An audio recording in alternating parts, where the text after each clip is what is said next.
Okay, so the Philadelphia Eagles absolutely handled the Pittsburgh Steelers, and the first thing people are talking about is Nick Sirianni fighting with Clint Hurts and Jalen Carter. But it's all good. AJ Brown tells everybody to shut up. Jalen Hurts takes a shot at the media as the Eagles have their most complete football game of the 2024 season with 3 games to go. And this defense is not just talented, they're physical and they ain't scared of nobody. And that includes all the young guys. So much to unpack in this game, offensively, defensively, and with the coaching staff. But first, let's start with QB1.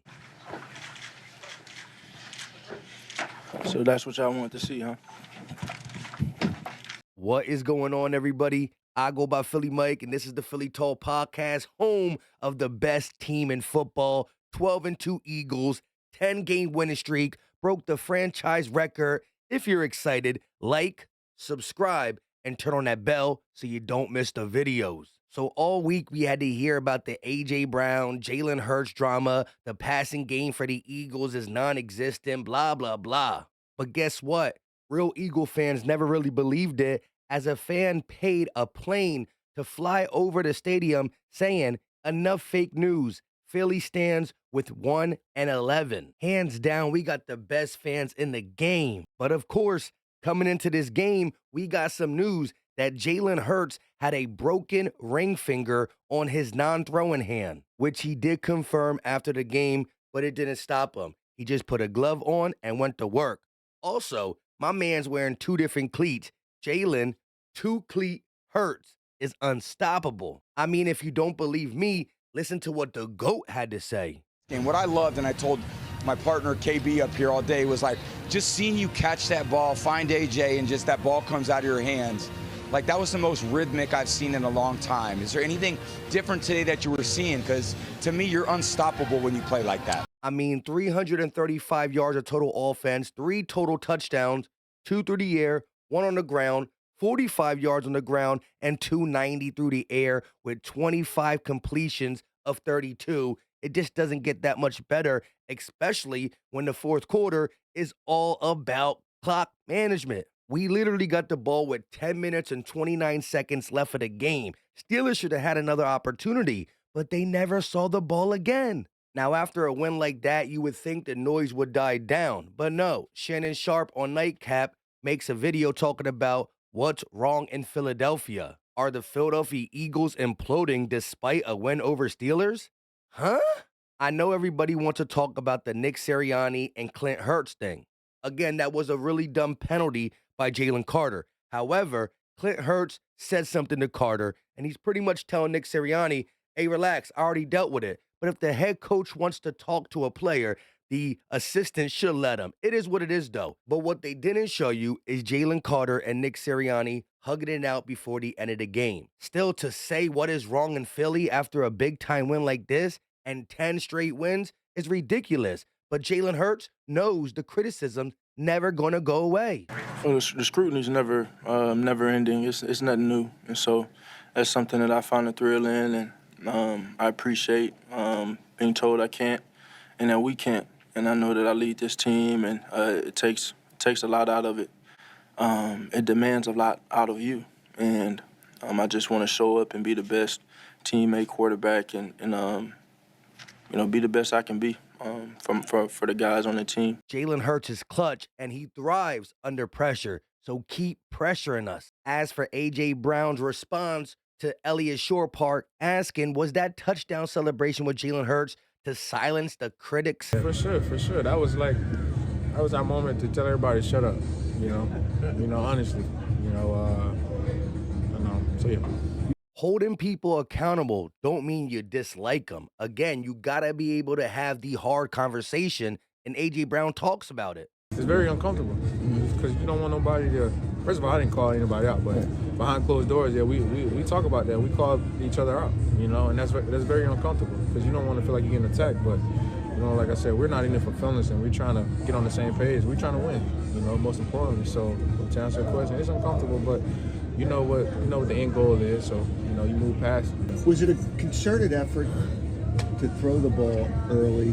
No. To kind of put this all to... No, not at all. I think the coaches let the game come to them, and they seen it was loading the box a little bit, and we were just winning our one-on-ones, and Jalen got in the rhythm, and it just kind of how the game went. I absolutely agree. The play calling just was flowing with what was available. Look at the Steeler fan, though. I can't wait until week 15 when we play the Eagles. I promise you, we're going to break the Eagles. I promise. Look at the date, October 21st.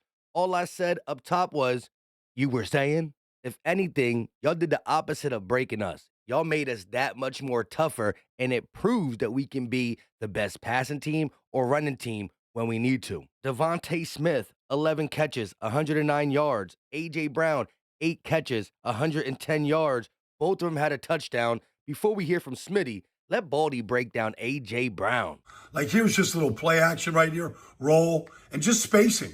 All right, zone coverage right here. Just get it. Let AJ do what he does. He averages 17 yards a catch. He's dangerous as hell after the catch. So now you look at him right here and you go, here they are, Devontae and AJ. Now you just run this little fade route right here. And look, Joey Porter's a good player, but he ain't beating AJ Brown for that ball in the air. No way. No way, no how. Now you get it here. All right, first touchdown of the game. Dante Jackson on him. Like, here they are in this little wing tee action right here. Play action. And really, the way that AJ times it up, it looks like it's an inside run. So he slow plays it right here, and then he bursts. And then Jalen put it right on him. And you watch it right here, and you've got Wilson there, and they got Devontae here. Devontae pitched up the blitz off the edge. And then no hesitation here. Just fire it. Perfect place. Touchdown. AJ's in the end zone. First touchdown of the day. Now you get this right here. All right? Up there at the top. All right? You can see just like this in cut right here and the separation he gets. And then they can't tackle him. He's just too strong and too violent with the ball in his hands. Now you get down here right here, right? Fourth quarter. All right? What can you do right here? Again, like he just throws Joey Porter right out of the way. Just tosses him. Like a two-hand swipe right there. Joey Porter's like, man, he pushed me. Yeah, he did. He's bigger and stronger than you. That's why. Then you get this right here. Fourth quarter, time to put him away. Here you go. Like this little in-cut. Look at him come back to the ball. And then pivot on the catch and just refute. Ooh, tough tackle right there by Pierre. Anyways, great day by AJ Brown, Jalen, Devontae. Everybody should be happy. Great offense. But here's the kicker. It's not like AJ Brown and Devontae Smith are surprised by it. They knew they had it in them. They were just taking what defenses gave them. Yeah, I mean, we always knew that it was going to come a time where we need to rely on throwing the ball, and it happened, and we were there to answer. What did you think of the way Jalen stepped up today? I mean, have all the confidence in him. We know that can happen. It was just a matter of getting that one team that just wanted to stop the run and wanted us to win the game through the air. A true pick your poison team. Actually, a three-piece. We could play solid defense if we need to. We could run the ball if we need to, and we could shoot out. A triple threat. We're talking about tough, detailed together, right? That's a team. That's a team. All right? How long was it, Bob? 10:30. 10 minutes and 30 seconds on a 4-minute by the offense.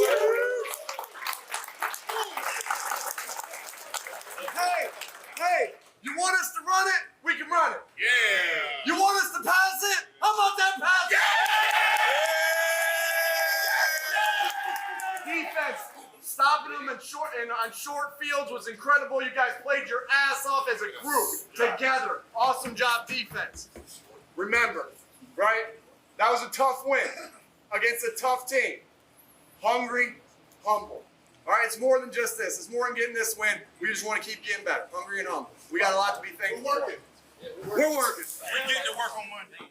As for Saquon Barkley, he spoke after the game and said he was nicked up, but it's nothing serious. So I'm thinking they manage him in practice this week, but he should be good to go next week. However, we do got to give a huge shout out to Kenneth Gainwell, who caught multiple third down plays and converted them with spin moves, breaking tackles. I mean, he was just doing big things every single time he touched the ball. Now, before we switch it over to the defense, because they were balling as well, we got to talk about this offensive line, who continues to just dominate. Jalen right here, make this decision. Like you see, Landon Roberts is the only linebacker. It's a light 5-man box.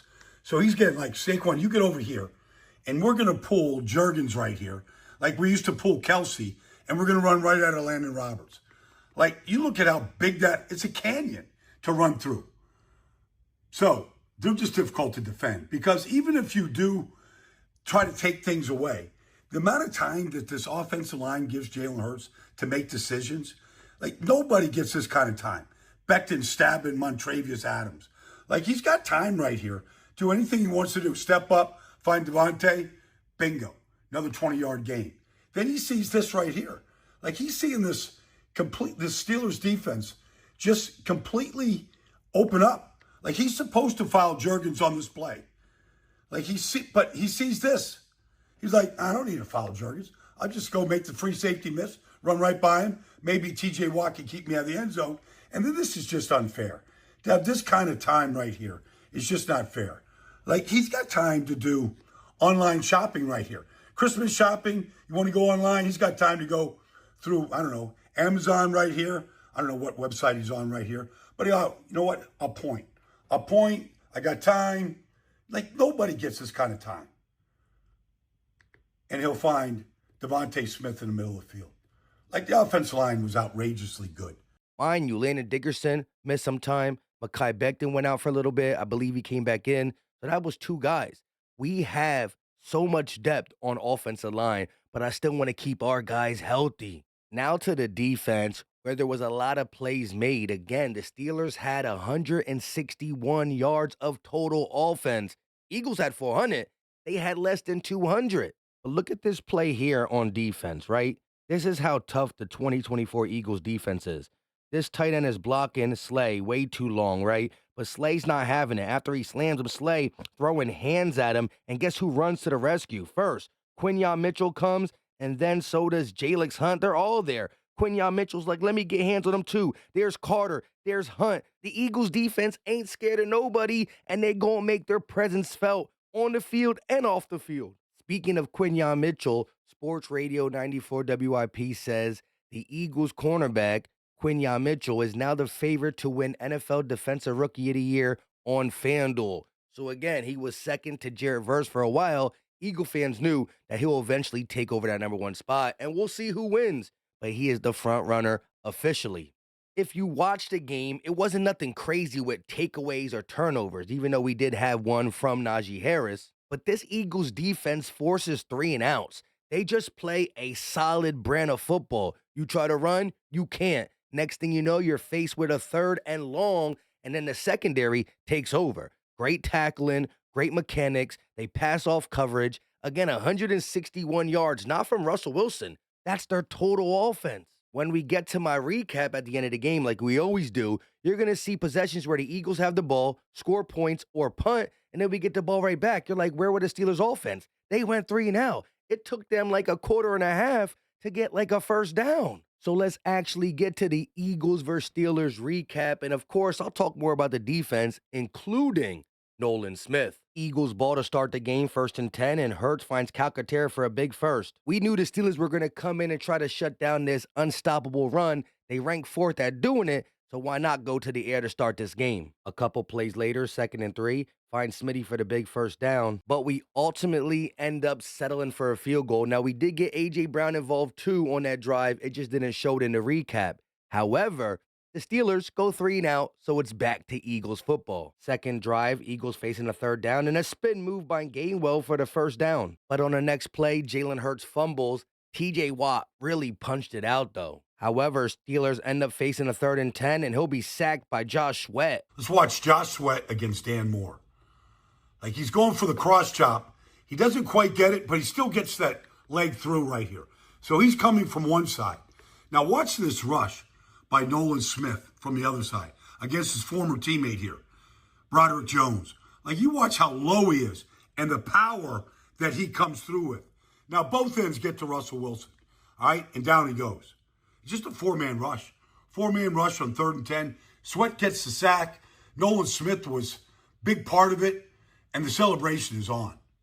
Like, there's no time to get the ball down the field against those vultures. I love how Baldy explained it, right? Nolan Smith had a heck of a football game too. 4 total tackles, 3 were solo, 2 tackles for loss, 2 quarterback hits, a sack, and 1 pass defended. But when you look at Nolan Smith in 17 games last year, 1 sack, 1 tackle for loss, 3 quarterback hits. And now Nolan Smith in 14 games this year, 5.5 sacks, 7 tackles for loss, 10 quarterback hits, and 2 pass deflections. You see the growth, and he's really good against the run. At the end of the day, Philly Mike said he'll have over 6 sacks, already got 5.5.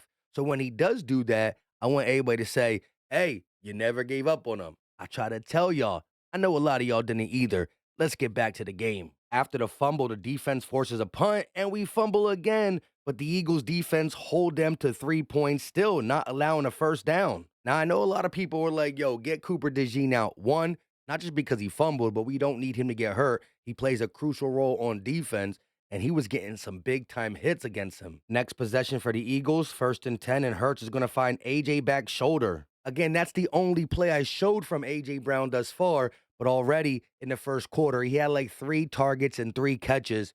We made sure to feed the beast. A couple plays later, 2nd and 3, we hand it to Saquon Barkley, and he takes it inside the 10. Once we got into the red zone, the Steelers made it a point to focus on Saquon, so Jalen Hurts said, fine by me. 2nd and goal, they're going to fake it to Saquon and find AJ in the back of the end zone. Eagles force a 3 and out, so we get the ball back. 3rd and 7, and we go right back to AJ Brown. A couple plays later, 3rd and goal, Hurts to Smitty for another touchdown. At this point, it is 17-3, and we are in the second quarter, and the Steelers have yet to pick up a first down, but they finally do. 9 minutes left for the second, 1st and 10, and they're going to find Scotty Miller for the first. A couple plays later, 3rd and 2, Russell Wilson scrambles for that first down too. So it took them a long time to get 1 first down, but once they did, they started rolling a little bit. Steelers facing a 3rd down, Russ to Freiermuth for a touchdown.